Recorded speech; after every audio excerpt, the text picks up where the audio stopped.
Apa itu perdagangan internasional? Perdagangan yang terjadi antara penduduk suatu negara dengan negara lainnya yang bertujuan untuk melakukan transaksi perdagangan.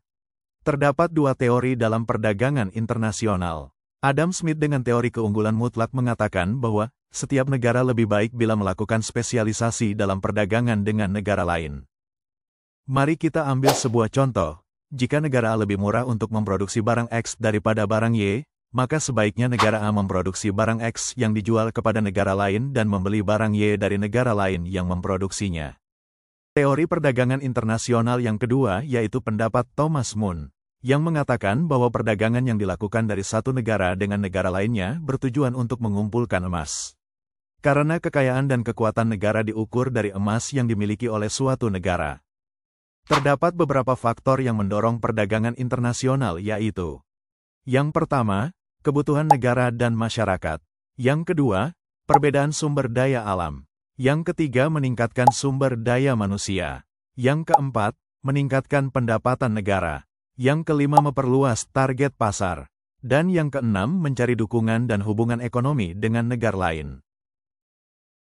Namun terdapat juga faktor yang menghambat perdagangan internasional, yaitu: yang pertama, keamanan suatu negara. Yang kedua, kebijakan perdagangan internasional dan pemerintah suatu negara. Yang ketiga, rendahnya sumber daya alam. Yang keempat, proses pembayaran yang sulit dan dengan risiko yang besar. Yang kelima, daerah atau negara zona konflik atau perang. Nah teman-teman, sekarang kita akan melihat apa saja manfaat dari melakukan perdagangan internasional. Yang pertama, kita bisa menjalin persahabatan dengan negara lain. Yang kedua, kita dapat memperoleh barang yang kita tidak bisa produksi. Yang ketiga, memperoleh devisa bagi negara kita.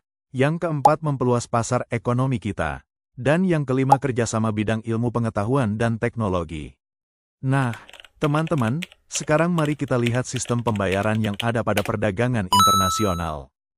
Yang pertama adalah kompensasi pribadi, di mana ini dilakukan dengan cara penyelesaian utang piutang dengan cara satu orang yang membayar utangnya kepada pihak lain yang merupakan warga negara yang sama. Dan pihak lain tersebut menerima piutang dari warga negara yang sama juga. Sehingga pembayaran dapat dilakukan tanpa melalui transfer dengan valuta asing. Metode pembayaran lainnya adalah dengan sistem pembayaran tunai, di mana metode ini importir dan eksportir dapat saling melakukan pembayaran dengan mata uang yang telah ditentukan bersama. Sistem pembayaran tunai merupakan metode pembayaran yang sederhana. Pembayaran dilakukan secara langsung dengan uang tunai dengan mata uang dari negara eksportir atau importir atau negara lainnya yang disepakati bersama. Pembayaran tunai yang pertama dapat dilakukan dengan cara pembayaran di muka atau cash in advance, di mana importir membayar sejumlah uang kepada penjual sebelum barang dikirimkan. Pembayaran tunai yang kedua dapat dilakukan dengan pembayaran yang dilakukan setelah pengiriman barang, di mana importir membayar setelah barang diterima. Sistem pembayaran dengan rekening terbuka merupakan metode pembayaran, di mana eksportir mengirimkan barang kepada importir sebelum pembayaran dilakukan.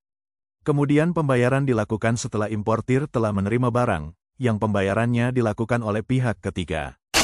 Metode pembayaran berikutnya adalah surat wesel, baik bayar maupun tagih. Penggunaan surat perintah dari eksportir kepada importir untuk melakukan pembayaran dari perdagangan yang dilakukan dengan waktu tertentu. Kemudian letter of credit. Metode pembayaran ini merupakan dokumen yang diterbitkan oleh bank dengan permintaan dari importir yang berisi bahwa eksportir akan menerima pembayaran jika perdagangan dilakukan sesuai dengan ketentuan yang telah disepakati. Kemudian atlah dengan sistem usance letter of credit, dengan memberikan jangka waktu pembayaran kepada importir setelah dokumen diperiksa atau transaksi disetujui. Jadi importir tidak perlu melakukan pembayaran langsung kepada eksportir. Sistem pembayaran dengan kurs valuta asing adalah sistem di mana nilai suatu mata uang dinyatakan dalam mata uang negara lain. Ada beberapa sistem yang umum digunakan, seperti sistem kurs bebas, floating, kurs tetap, dan kurs terkendali, terkontrol.